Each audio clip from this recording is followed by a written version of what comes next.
Another very effective intervention tool is the use of insecticide-treated bed nets. Again, a very simple concept. Take a natural barrier like a mosquito net or netting and impregnate it with an insecticide that will kill, repel a mosquito. And the idea here is to protect the human individual from being bitten by the mosquito carrying the malaria parasite. If used routinely and consistently, there are studies done in communities where we've seen malaria prevalence drop as much as 50%, attributed directly to bed net usage. The distribution of bed nets, again, pretty simple concept. It should be easy. We run on the very basic marketing notion that we want to get the right product to the right place to the right person. The right product means, is it approved? Does it have the longevity? Does it have the quality components that we've all signed up to purchase and deliver? In terms of getting it to the right place, it's a logistics challenge, getting it from the manufacturer to the port to the distribution point to the mother, child, or adult that needs the net.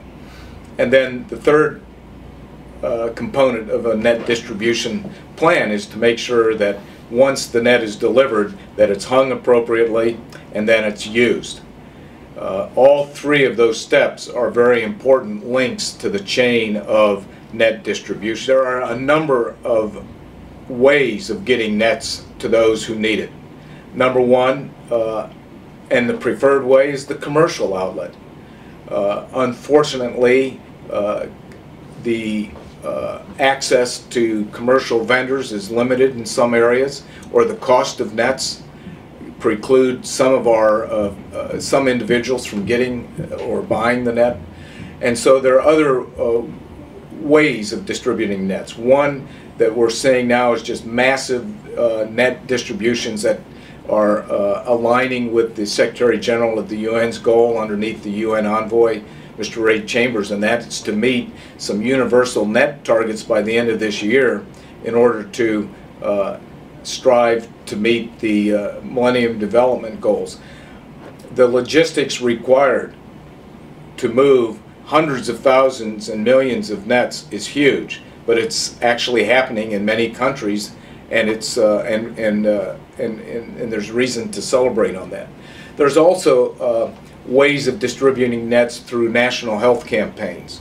And so if there's a measles campaign or a vitamin A campaign or a deworming campaign that's part of a national strategy, what we've seen as very effective is to link up free nets to distribute them to mothers and children under 5 so that we take advantage of the communication, the logistics, and then piggyback on another health program. The biggest barriers, the biggest challenges to distribution of any commodity, for that matter, is a series of steps. Number one is appropriate funding. Do we have the cash needed in order to go to the manufacturers to procure the nets? Then to get the right net procured to the WHO standards, and then to meet the procurement, the competitive requirements that the funders require.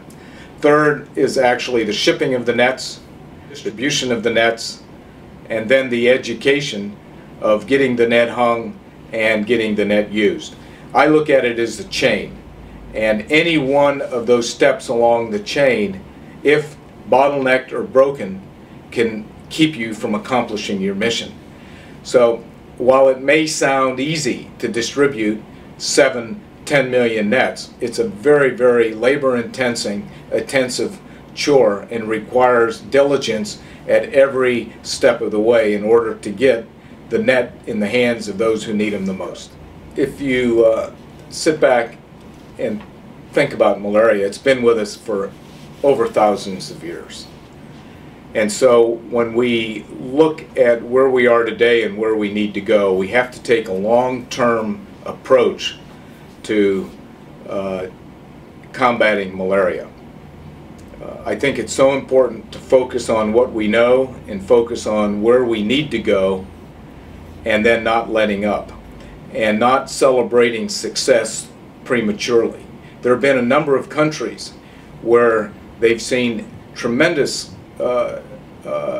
success, like in Sri Lanka and Zanzibar, where malaria was virtually eliminated, but then it popped up and eyes were taken off target. There weren't aspects or elements in their health systems to properly diagnose and address pop-ups of malaria in the community, and it took off and became a major problem again. We can't allow that to happen, and that means that even though we celebrate the successes in many of the countries that we're working in now, we've got to project ahead 10 to 15 years to make sure that with the investments that we're addressing through the health care workers, the community networks, building health systems, building capacity, building surveillance mechanisms so that we can sustain and continue to fund through the existing and future health systems